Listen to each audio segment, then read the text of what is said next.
নবীর সুন্নাতকে অবজ্ঞা করা মানে সে যেন আল্লাহ এবং আল্লাহ রাসূলকে অবজ্ঞা করবে।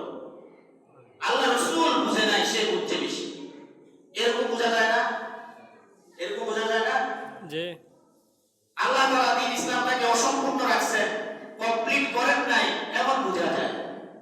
অথচ আল্লাহ তাআলা কোরআনে কারীমে তাওহীদভাবে বলিষ্ঠ আওয়াজে কিয়ামত পর্যন্ত জন্য ঘোষণা নাযিল করেছেন, আমি দ্বীনকে কমপ্লিট করে দিয়েছি। Islam is the complete code of life. ইসলাম হলো পূর্ণাঙ্গ জীবন ব্যবস্থা। সম্মানিত হাজিরিন, অল্প সময় দুইটা বিষয় আজকে আলোচনা করব। একটা হচ্ছে 31st নাইট, 31শে ডিসেম্বর দিবাগত রাত্রে আমাদের দেশের কিছু মানুষ বুঝে হোক না বুঝে হোক, দেখাদেখি হোক করে। এটা কি? সময় যেহেতু অল্প, আমি মূল কথাই বলে ফেলি। এই 31st নাইট হলো, এটা একদম একটা শিরকি কাজ। কি কাজ? শিরক। আর আল্লাহ তাআলার সাথে শিরক করলে কি অপরাধ? কোরআনের বহু আয়াতে আল্লাহ বলেছেন, ইন্নাল্লাহা লা ইয়াগফিরু আন ইউশরাকা বিহি ওয়া ইয়াগফিরু মা দুনা যালিক। আল্লাহ পাক বলেন, নিশ্চয়ই যারা আল্লাহ তাআলার সাথে শিরক সাব্যস্ত করে, অংশীদারিত্ব সাব্যস্ত করে, আল্লাহ তাআলা তাকে কোনদিন মাফ করবেন না। এছাড়া আল্লাহ চাইলে অন্য সমস্ত গুনাহকে আল্লাহর রহমত হলে আল্লাহর রহমতের ঢেউ আসলে মাফ করে দিতে পারেন। এই আয়াত আল্লাহ এভাবে বলেছেন। আল্লাহ এই জায়গায় বলেন, হযরত লুকমান আলাইহিস সালামের আলোচনায় যখন লুকমান আলাইহিস সালাম তার পুত্রকে বলেছেন, ওয়া ইয ক্বালা লুকমানু লিবনিহি ওয়া হুয়া ইয়াইযুহু ইয়া বুনাইয়া লা তুশরিক বিল্লাহ ইন্নাশ শিরকা লাযুলমুন আযীম।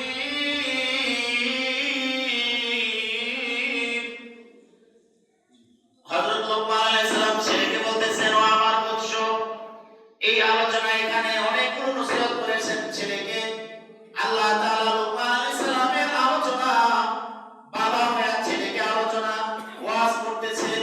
আল্লাহর কাছে এত ভালো লেগেছে, আল্লাহ রাব্বুল আলামিন কোরআনে হাকিমে আয়াত নাযিল করে কিয়ামত পর্যন্তের জন্য কোরআনের আয়াত বানিয়ে দিয়েছেন এবং জানিয়ে দিয়েছেন, লা তুশরিক বিল্লাহ, ও আমার বৎস, আল্লাহর সাথে শরীক করবা না। কেননা ইন্নাশ শিরকা লাযুলমুন আযীম, শিরক হলো অবশ্যই মহা অপরাধ, মহা জুলুম। আমরা বান্দা হয়ে আল্লাহর উপরে জুলুম করতে পারি? আল্লাহ পাক আল্লাহ হয়ে, সবকিছুর মালিক হয়ে, একচ্ছত্র ক্ষমতার মালিক হয়ে, সর্বময় ক্ষমতার মালিক হয়ে, সর্বময় ক্ষমতার উৎস হয়ে, সবকিছু যিনি করেছেন, তিনি বান্দার উপরে জুলুম করেন না। আর আমরা মানুষ হয়ে আল্লাহর উপরে জুলুম করতে পারি? এটা আল্লাহ বরদাস্ত করবে না। শিরক করা যাবে না। 31st নাইট এটা পুরোপুরি শিরক। এটার ইতিহাস অনেক লম্বা, অনেক দীর্ঘ। সংক্ষেপে বলছি, এটা হলো রোম পারস্য ছিল দুইটা জাতি, পরাশক্তি। এই রোমানদের একটা দেবীর নাম। কিসের নাম? দেবী আছে না, যারা বস্তু পূজা করে, মূর্তি পূজা করে, এটা দেবীর নাম। এই দেবীর ছিল দুইটা মুখ। কয়টা মুখ? আমাদের কয়টা মুখ? একটা, সামনে, ঠিক না? ওই দেবীর পিছনে একটা মুখ ছিল। সামনে যেমন নাক, কান, চোখ, মুখ, পিছনে তারা বানাইছে। তারা 31 তারিখ দিবাগত রাত্রে 12টা বাজার একটু আগে, 12টা বাজার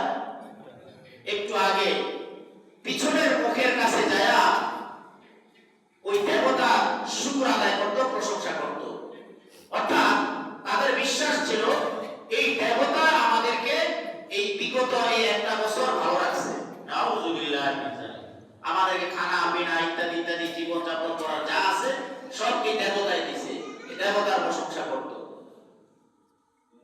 বলেন এটা কত নাম্বার শিরক? খাঁটি শিরক না? এরপরে যখন ঠিক 12টা বেজে যেত, 12টা বাজার সাথে সাথে সামনের মুখের সামনে আয়েশা আগামী বছর অর্থাৎ 2026 সাল মনে করেন, এই 26 সালটা যেন ভালোভাবে চলতে পারে, ভালো খাইতে পারে, পড়তে পারে, চলতে পারে, এগুলোর জন্য চাইতো এই দেবী। এই ঘটনা হলো হযরত ঈসা আলাইহিস সালাম দুনিয়াতে আসার 700 থেকে 800 বছর পূর্বে রোমানরা এইভাবে দেবীর ইবাদত করত, পূজা করত। এবার বুঝেন তাদের এই যে দেবী, এই দেবীটার নাম ছিল জানুস। কি বলেন? JANUS, জানুস। এই জানুস লেখা আপনি যদি গুগলে সার্চ দেন দেখবেন চলে আসবে। আমি আজকে গতকাল চার্জ দিয়ে দেখছি, চলে আসবে। যারা ইউটিউব চালান দেখবেন চলে আসবে। এই জানুস দেবী, এই জানুস দেবীর পূজা করে তারা। জানুস দেবী তাদের ভাগ্য নির্ধারক মনে করে জানুস দেবীকে। লম্বা ইতিহাস।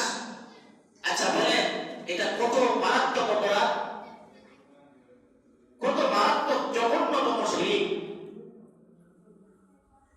এই জানুস এর দিকে লক্ষ্য করে জানুয়ারি মাস রাখা হয়েছে না। কথা বুঝতে পারছেন? জানুস দেবীর দিকে লক্ষ্য করে কি নাম রাখা হয়েছে? জানুয়ারি। ফেব্রুয়ারি, মার্চ, এপ্রিল আগে রাখে নাই কেন? এই জানুস দেবী এর নাম এর দিকে লক্ষ্য করে জানুস রাখা হয়েছে। লম্বা ইতিহাসকে আমি 2 মিনিটে 4 মিনিটে বলছি। এই জন্য মোহতারাম হাজিরিন, শিরক করা মারাত্মক অপরাধ। এছাড়াও নবী সাল্লাল্লাহু আলাইহি সাল্লাম বলেছেন, যে ব্যক্তি দুনিয়াতে যার সাথে সাদৃশ্যতা স্থাপন করবে কিয়ামতের মাঠে সে তার সাথে উঠবে। মান তাশাব্বাহা বিকাওমিন ফাহুয়া মিনহুম।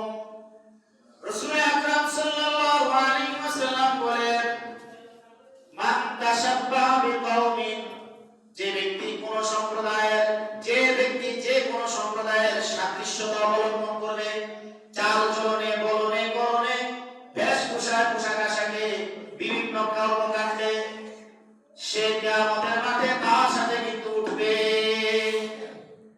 এই জন্য আমাদেরকে দুনিয়াতে চিন্তা করে চলতে হবে।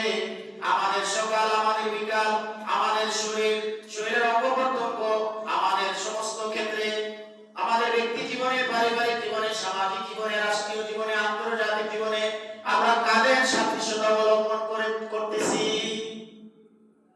কার সাদৃশ্যতা অবলম্বন করতেছি চিন্তা করতে হবে। এই চিন্তা করার জন্যই কথাগুলো বললাম। আজকে তো হক কথা, উপকারী কথাও বলা যায় না, বললে অনেকের খারাপ লাগে, মনে করে আমার বিরুদ্ধে বলছে। আসলে বিরুদ্ধে না, এটা আপনার পক্ষের কথা। আপনি আসরের ময়দানে যদি মুক্তি পেতে চান তাই এটা আপনার পক্ষে। আর যদি মনে করেন আমি আসরের ময়দানে মুক্তি চুক্তি বুঝি না, তাই আপনার বিরুদ্ধে আপনি নেবেন। আসরের ময়দানে কি কেউ কোনো কারো তোয়াক্কা দিয়া, কারো ঘাড়ে চইরা পার পাবে? কারো ছেলে দিয়ে পার পাবে? লম্বা কথা। এই 31st নাইট এটাকে কিছুই মনে করা যাবে না, এটা কিছুই না। ইসলামের সাথে, কোরআন সুন্নাহর সাথে, মুসলমানদের সাথে কোনো সম্পর্ক নাই। এই অপসংস্কৃতি, এই হিন্দুয়ানি সংস্কৃতি, এই কুফরি সংস্কৃতি, এই শিরকি সংস্কৃতি, এগুলো আমাদের মাঝে ইহুদি খ্রিস্টানরা কৌশলে ঢুকিয়ে দিয়েছে। আমরাই এগুলোকে খুব সাদরে গ্রহণ করে নিয়েছি। এটার দ্বারাই দুনিয়াবি অনেক ক্ষতি। এই 31st নাইট উদযাপন করতে গিয়া মাল খরচ হয়, অনেক বেবিচার হয়, জুলুম হয়, আত্মহত্যা হয়, বড় বড় অ্যাক্সিডেন্ট হয়, অনেক ক্ষয়ক্ষতি হয়। পরকালে তো আছে। এই জন্য আমাদেরকে বাঁচতে হবে। আমরা কি করতেছি চিন্তা করতে হবে। এগুলো কিছু কিছুই না। ইসলামের মধ্যে